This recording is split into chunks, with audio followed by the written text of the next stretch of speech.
magic, schools. Smash them together and we get copyright infringement. Or, in this case, Secrets of Strixhaven.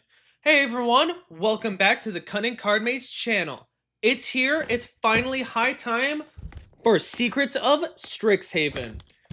Today I'm going to talk about my experience going with a pre-release. I got myself another pre-release kit. I got the Silver Quill kit. Last night I did the Lorehold, the white-black pre-release kit, mostly because they didn't have any other options. We got there a little late. I feel slightly bad. But I wanted to also open this up a little bit so you could all actually take a look at what comes inside it. So, that being said, let's hop to the phone camera. Alrighty, thank you, me. So, let us open up this kit a little bit and see what we get. So, this is the Silver Quill one. Got speak freely but know the power of your words. Goodness gracious, I am struggling with speaking. We got Abigail on the side here, which is very gorgeous art. I'm really happy whenever they do these individualized kits for specific like factions or houses. They did it for Avatar with the different nations. They also did it for Tarkir with the different clans, and I wonder what other sets they're going to try to do it for. But here's the nice little cardboard pre-release kit box. This comes with a bunch of different counters and stuff. You got your +1/+1s, stuns, and it also has in here, don't know if you'll, the prepared things because you will be needing those. So in this kit, we got the Silver Quill dice, which is white and black with the little Silver Quill symbol. And we got a seeded pack, but we got this beautiful little thing for Silver Quill with Abigail on it. So this comes with a seeded pack that comes with your promo card and then a bunch of white-black cards, or depending on which kit you get, those cards to make sure that you can actually play in those colors. And then 5 other packs. I will let y'all know what I get in this, because I'm actually going to play with this real quick with my girlfriend. And with that, back to me. And we're back. So, got some pretty decent pulls from my pre-release kit. I got the Quandrix Elder Dragon. I also got the Red Special Guest. I also got the fun horse, that's Prismari with the fun sketch. Made a relatively decent Silver Quill deck that I got mildly frustrated with near the end of the games that her and I played, because boy oh boy, I love having nothing but interaction spells without more of my repartee cards, because, well, that's the whole point of the deck. But anyway, going into the actual pre-release night, as mentioned, I got the Lorehold pre-release kit, which with my promo card being the Ral Zarek Planeswalker, which was actually kind of fun.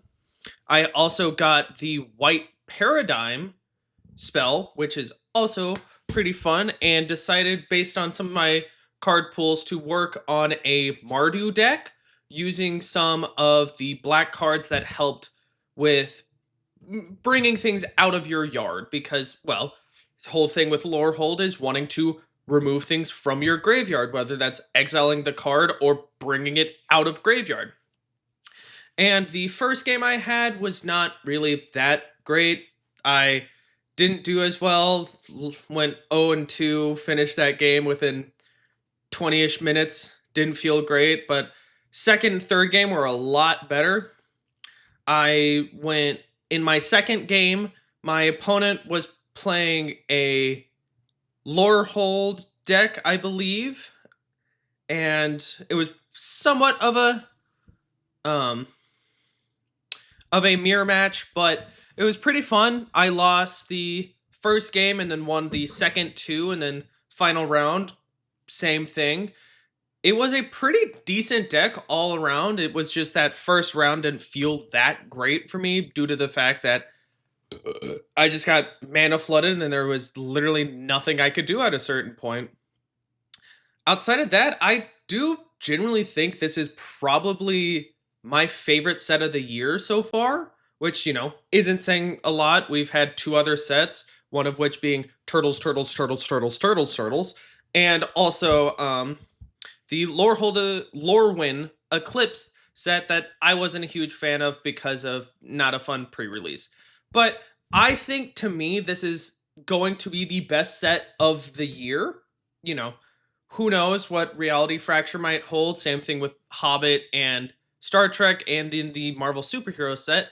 But in universe set, I think this is hands down the best set of the year because there's just so many fun cards to just want to try to collect and build with.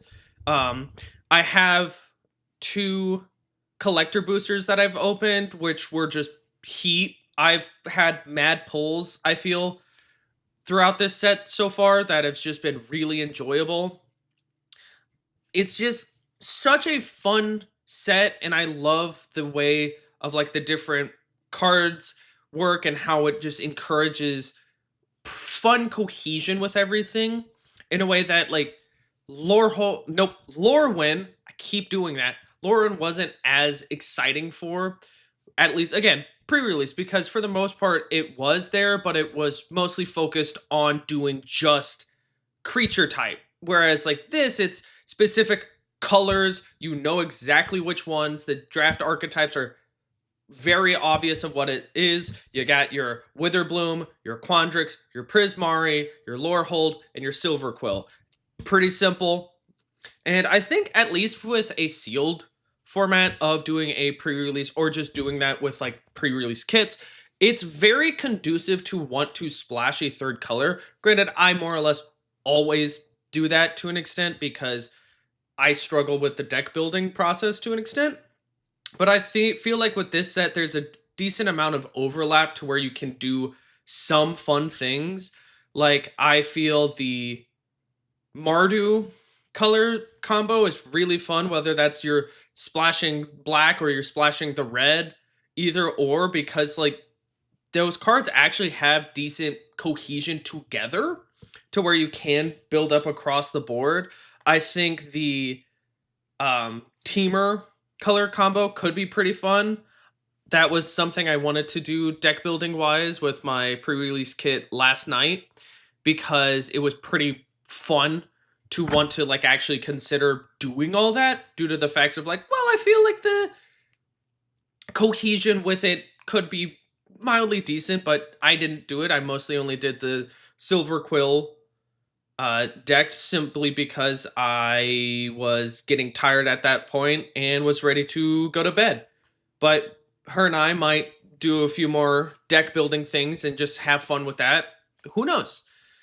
I genuinely believe that if you have the opportunity to do it, 100% try to do a Strixhaven pre-release. Even if you don't get the specific college that you want, it can still be a lot of fun.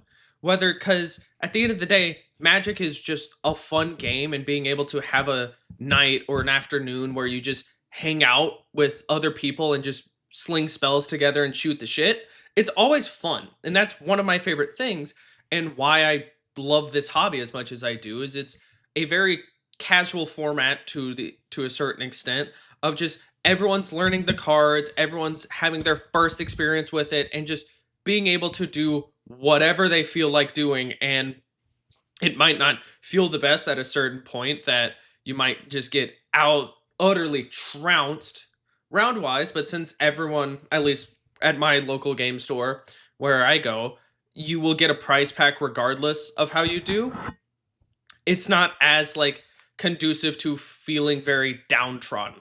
It's actually, Secrets of Strixhaven is a set I might try a draft with because I really enjoy this set and would love to try to collect as many cards as I can for it.